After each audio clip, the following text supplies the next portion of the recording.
అందరికీ నమస్కారం. నా పేరు రమ. మీ అందరికీ భోగి శుభాకాంక్షలు. ఈ ప్రేమ కోసం 152వ భాగం. రచయిత శ్వేత సాయి గారు. లేదు ఫ్రెష్ అయ్యి వస్తాను ప్లీజ్ అని బ్రతిమలాడుతుంటే కింద పెదవికి ముద్దిచ్చి సరే పద అంటాడు. నువ్వు ఎక్కడికి వెళ్తే నేను అక్కడికే అని ఆమె 2 చేతులు తీసుకొని వాష్‌రూమ్‌కి వెళ్తాడు. అందరూ ఇంట్లో ఉంటే, హడావిడిగా ఉంటే అను చాలా హ్యాపీగా ఉంటుంది. బాధలో ఉన్న రామ్మూర్తి గారిని లక్ష్మి గారు "ఏమైందండి?" అని అడిగితే, "ఇన్ని రోజులు సంతోషం అంటే కొడుకుతోనే అని, కొడుకుల్ని పెంచడంలోనే ఉంది అని అనుకుని ఎన్నో కలల్ని కన్నాను నేను. రత్నాల్లాంటి కూతురిని దూరం చేసుకున్నాను. వాళ్ళ సంతోషం పట్టించుకోకుండా వాళ్ళ జీవితాలతో నేను ఆడుకున్నాను లక్ష్మి. ఇకనైనా నాకు కూతుర్ల కోసం నేను ఏదో ఒకటి చెయ్యాలి లక్ష్మి. మీరేదో సంపాదించి పెడితేనో, లేదా ఏదో గొప్పది ఇవ్వవలసిన అవసరం లేదండి. వాళ్ళకి కావాల్సింది మీ ప్రేమ.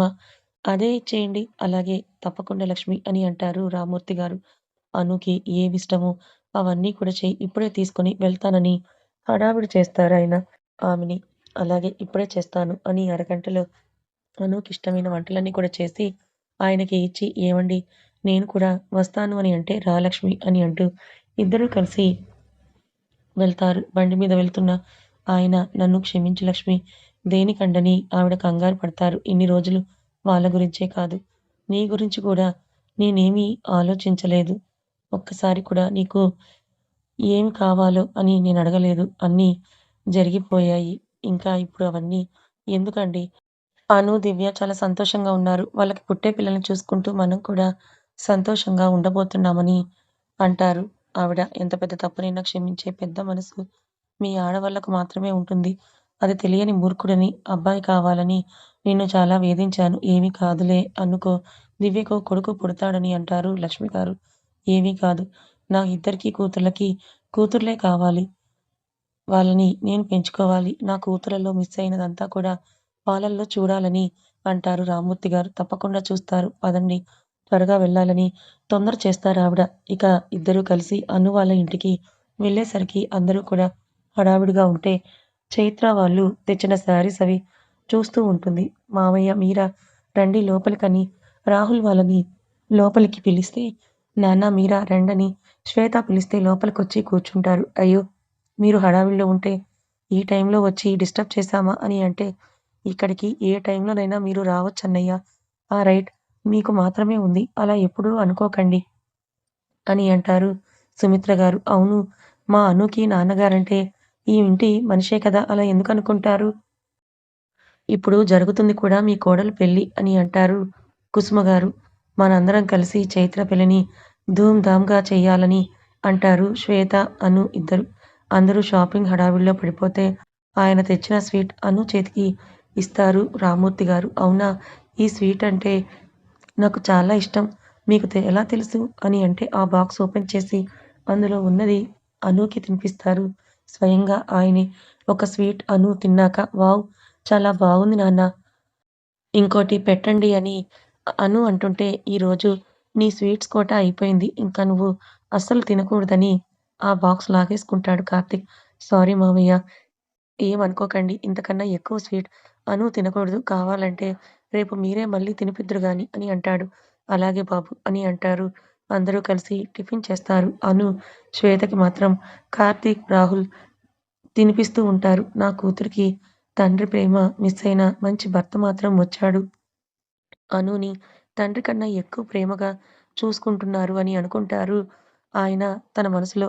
అందరూ కలిసి అన్నింటి గురించి మాట్లాడుకుంటూ ఉంటే అను, శ్వేత అలసిపోయి నిద్రపోతారు. ఒక అరగంటకి బయటకు వచ్చిన దివ్య సూర్యని గుర్రున చూస్తే, "నువ్వే అంతా చేశావు కదా!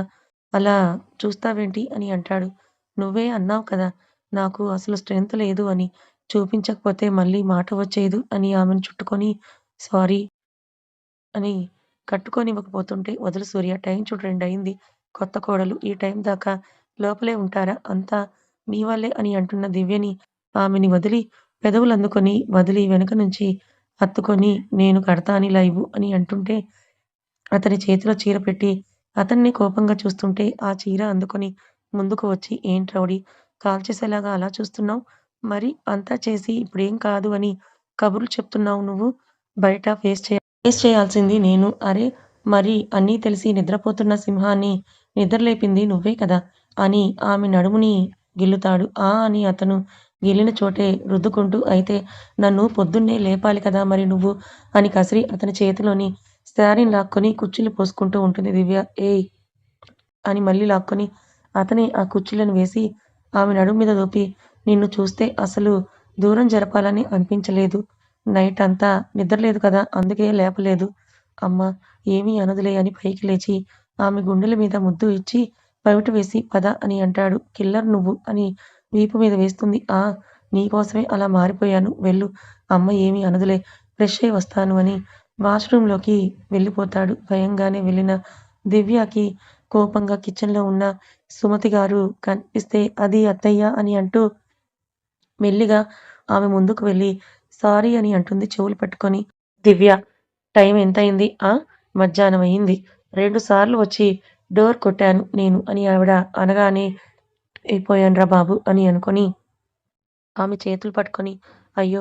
మీ అబ్బాయి నైటంతా నిద్ర లేకుండా చేయడంతో అలా అయిపోయిందని ఏడుపు మొహం పెడితే ఆవిడ పెద్దగా నవ్వి, దివ్య ఏంటిది ఇలా భయపడుతున్నావు? ఇప్పటిదాకా ఏమీ తినకుండా ఉంటే ఎలాగా? అందుకే మిమ్మల్ని లేపడానికే వచ్చాను. మీ టైంని డిస్టర్బ్ చేయడానికి కాదు పిచ్చి పిల్ల. ఏయ్! కళ్ళల్లో నీళ్ళేంటే? అని అంటే, చిన్న విషయంకి ఎందుకే కన్నీరు? అని వస్తున్న కన్నీరుని ఆపి దివ్యని హత్తుకుంటారు. అత్తయ్య సారీ అని అంటే, నేను నీకు అత్తయ్యనే కాదు అమ్మని కూడా. లక్ష్మి వదినతో నువ్వు ఎలా అయితే ఉంటావో అలాగే నాతో కూడా ఉండు. అరుస్తూ అలుగుతూ, పోట్లాడుతూ సరేనా? మీ ప్రైవసీ నాకెందుకు ప్రాబ్లమ్ అవుతుంది? అలా ఏం అనుకోను. వెళ్లి కూర్చో టిఫిన్ తెస్తాను అని చెప్తారు. స్టవ్ మీద పాలు పెడుతుంటే, ఏం కావాలి అని అంటారావిడ. అత్తయ్య కాఫీ కావాలి. వెళ్లి సోఫాలో కూర్చొని ఆర్డర్ వెయ్ అత్తయ్య కాఫీ అని పో అనగానే, నిజంగానా? ఓకే అయితే అని వెళ్లి కూర్చొని అత్తయ్య ఒక స్ట్రాంగ్ కాఫీ అంటుంటే, వాళ్ళ మామయ్య గారు వస్తారు. టక్కున లేచి సారీ మావయ్య అని అంటుంది. అదే టైంకి అందరూ కూడా అక్కడికొస్తే దివ్య రియాక్షన్‌కి నవ్వుతారు. ఆవిడ ఇచ్చిన కాఫీ తాగుతూ, సారీ మావయ్య అని మళ్ళీ చెప్తుంది. ఇది నీ ఇల్లురా! నువ్వు నా కూతురులాగానే ఇక్కడ ఏదైనా అడిగే రైట్ నీకు ఉందమ్మా! కోడలంటే పనులు చేయడానికి కాదుగా! అన్నీ ఓకే కానీ కూతురులా చూసుకోండి. కూతురు అనకండి. నాకొక్కగానొక్క మొగుడికి చెల్లెల్ని అయితే అస్సలు బాగోదు అని అంటుంది దివ్య. అందరూ కూడా నవ్వుతారు. నీ ఇష్టం వచ్చినట్టే ఉండమ్మా అని అంటూ ఆమె తల నిమిరి తనకేమిష్టమో అదే వండి పెట్టు అని అంటారు భోజనానికి కూర్చుంటూ. మావయ్య నేను వడ్డిస్తాను మీకు అని దివ్య వెళ్ళి ఆయనకి భోజనం పెడుతుంది. అప్పుడే వచ్చిన సూర్య అది చూసి నవ్వుకొని కోడలు రాగానే కొడుకుని వదిలేశారుగా అని అంటూ సుమతి గారి భుజం మీద వాల్తాడు సూర్య. అంతేగా ముందొచ్చిన చెవుల కన్నా వెనకొచ్చిన కొమ్ములే ముఖ్యం అని అంటారు వాళ్ళ నాన్నగారు. కానివ్వండి, కానివ్వండి. మళ్ళీ నా దగ్గరికి రాకబోరు అని అంటాడు సూర్య. ప్లేట్‌లో ఫుడ్ పెట్టుకుంటూ. నాకు ఆకలి అంటుంది దివ్య. కూర్చోరా తిందువు గాని అని సుమతి గారంటే, మీరు రండి. అందరూ కలిసి తిందామని నలుగురు లంచ్ చేస్తారు. కాసేపటికి సూర్య వాళ్ళ నాన్నగారు ఆఫీస్‌కి వెళ్ళిపోతే దివ్య సుమతి గారితో మాటలు చెప్తూ అలాగే ఆమె ఒడిలోనే నిద్రపోతుంది. సూర్య ఈ 3 డేస్ ఆఫీస్‌కి లీవ్ పెట్టేయి. అలాగే దివ్య ఇంకో వారం లీవ్‌లోనే ఉంటుందిలే అని ఆవిడంటే దాన్ని మరీ నెత్తికెక్కించుకోకమ్మా అని అంటే ఏమైందిరా? కోడలు నన్నేమీ అనదు. నిన్నే అంటుందని వత్తాసు పలుకుతారు. హా! అవును మా అత్తయ్య. నీకేంటి ప్రాబ్లమ్ అని అంటుంది దివ్య ఆవిడ్ని హత్తుకొని. మీరు ఇలా కలిసిపోతారని నేను అస్సలు అనుకోలేదు. నేనెప్పటికీ మీ ఇద్దరు ఇలాగే ఉండండి. చాలు నిన్ను అమ్మలాగా చూసుకుంటుంది. నీ కోడలు అంతే. ఇందాక నెత్తికెక్కించుకోకు అని అన్నావు కదరా! అని సూర్య తల మీద ఒక్కటి వేస్తారు ఆవిడ. అలాగే సుమత గారి ఒడిలో నిద్రపోతుంది దివ్య. అదే నువ్వేమంటావా అని అలా అన్నాను అని చెప్పి దివ్య తల మీద నిమురుతూ నీకోసం మినీ యుద్ధమే చేసింది. ఎలా వదులుకుంటాం మనం అని అంటారు ఆవిడ.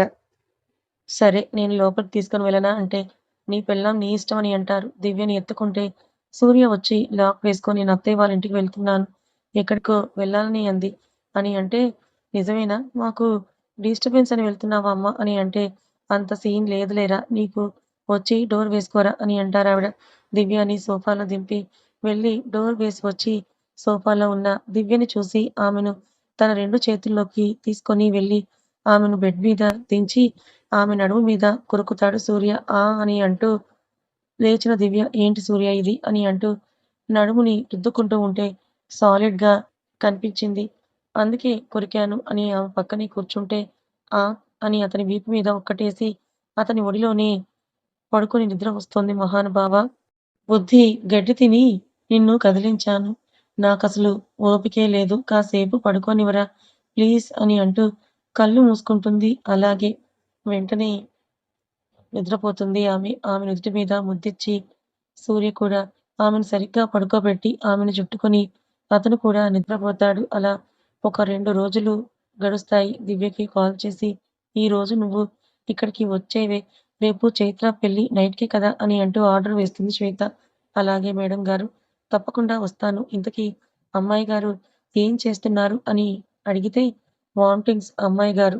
పాపం ఈరోజు ఏం తిన్నా కూడా వామిటింగ్ అయిపోతుంది అనూకి ఏంటో అని అనగానే అయ్యో! అవునా!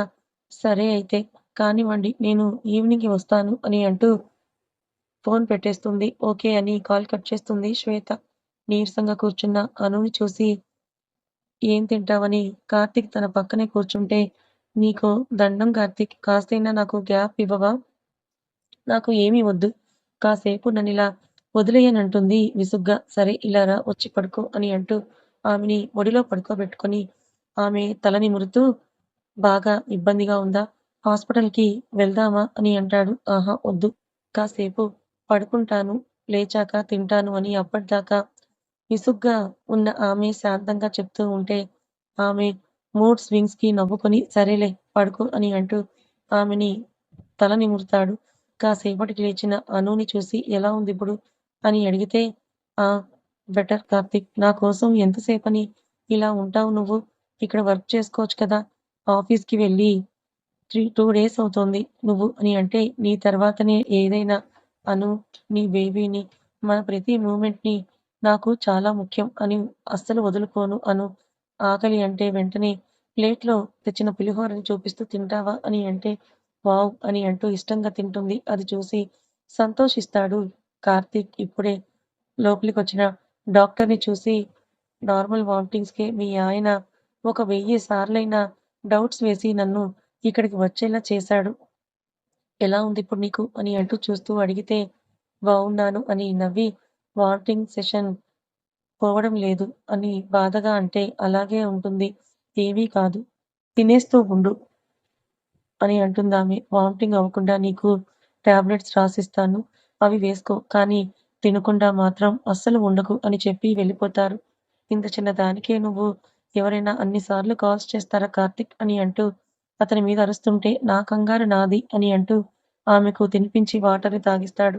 గొప్ప నీకే ఉంది మరి పెళ్ళాం ప్రెగ్నెంట్ అయ్యి అని అంటూ వెక్కిరించి వాష్‌రూమ్‌కి వెళ్ళి వస్తుంది అను. కాసేపటికి దివ్య కూడా వచ్చి హాయ్ అక్క అని అంటూ కబుర్లు మొదలుపెడుతుంది. చాలా హడావిడిగా చైత్ర పెళ్లి చేస్తారు అందరూ కలిసి. అనూని, శ్వేతని మాత్రం చాలా జాగ్రత్తగా చూసుకుంటుంటారు. ఒక 2 డేస్‌కి అందరూ కూడా ఫ్రీ అయిపోతే బోర్ కొట్టిన అను ఆఫీస్‌కి వెళ్దామంటే అలాగే అని తీసుకొని వెళ్తారు. దారిలోనే రేవతి దగ్గరకు కూడా తీసుకొని వెళ్తారు. అను, శ్వేత సంతోషానికి అసలు అవధులు లేవు. పాపని ఇద్దరూ కూడా ఎత్తుకొని మురిసిపోతూ ఉంటే, రేపు వీళ్ళకు పిల్లలు పుడితే మన చేతికి కూడా ఇవ్వరేమోరా అని అంటాడు రాహుల్ కార్తీక్‌తో. నిజమే అను అయితే ఎవ్వరికీ ఇవ్వదు అని అంటాడు నవ్వుతూ కార్తీక్. ఇద్దరి చేతుల్లో ఎంత జాగ్రత్తగా ఉందో ఆ పాప అని రేవతి, అర్జున్ అలాగే చూస్తూ ఉంటారు. అను, శ్వేతని అలాగే చూస్తూ ఉంటారు రాహుల్, కార్తీక్‌లు. రేపు డెలివరీ అయ్యాక మనల్ని అస్సలు పట్టించుకోరేమో వీళ్ళు అని అంటాడు రాహుల్. నన్ను దూరం పెడితే మాత్రం అస్సలు ఊరుకోను అని అంటాడు కార్తీక్. అక్కడే కాసేపు ఉండి రేవతితో మాట్లాడి ఆఫీస్‌కి వెళ్తారందరూ. అనుని ఆఫీస్‌లో చూసిన అందరూ కూడా కంగారు పడుతూ ఉంటే ఆమె మాత్రం అందరినీ పలకరిస్తూ ఉంటుంది. మౌని ఎక్కడ ఉంది? అని నీలిమను అడిగితే ఇప్పుడే అటుగా వెళ్ళింది అను అని అనబోయి మేడం అని భయంగా అంటుంది నీలిమ. అను అనే పిలు. నో ప్రాబ్లమ్ అని అను నీలిమతో చెప్పి కార్తీక్ వైపు చూసి మౌని దగ్గరికి వెళ్ళొస్తాను. మీరు పదండి. జాగ్రత్త అను. ఊరికే గంతులు వేయకు, చిన్నగా రా అని కార్తీక్ వార్నింగ్ ఇచ్చి వెళ్తాడు. అలాగే అని అంటూ మౌని కోసం వెళ్తే కాఫీ మెషిన్ దగ్గర తను కనిపించగానే అందులో నుంచి ఒక కాఫీ తీసుకొని మౌని డ్రెస్ కనిపిస్తే అటుగా కదులుతుంది. అక్కడికి వెళ్ళగానే మనోహర్, మౌని ఇద్దరూ కూడా ముద్దులాడుకుంటూ ఉంటే అది చూసి ఫక్కున నవ్వుతుంది అను. ఆ నవ్వును చూసి వాళ్ళిద్దరూ కూడా దూరం జరుగుతారు. అను, నువ్వా ఇక్కడ అని మౌని, మనోహర్ అంటే ఒక్కదానివే వచ్చావా అని అంటాడు. కథ ఇంకా ఉంది. మరి కార్తీక్, అనుల ఈ లవ్ స్టోరీ మీకెలా అనిపించింది? నచ్చిందా? నచ్చితే లైక్ చేయండి. మరికొంతమందికి షేర్ చేయండి. ఇలాంటి మరిన్ని మంచి కథల కోసం ఛానెల్‌ని సబ్స్క్రైబ్ చేసుకోండి. Thank you so much.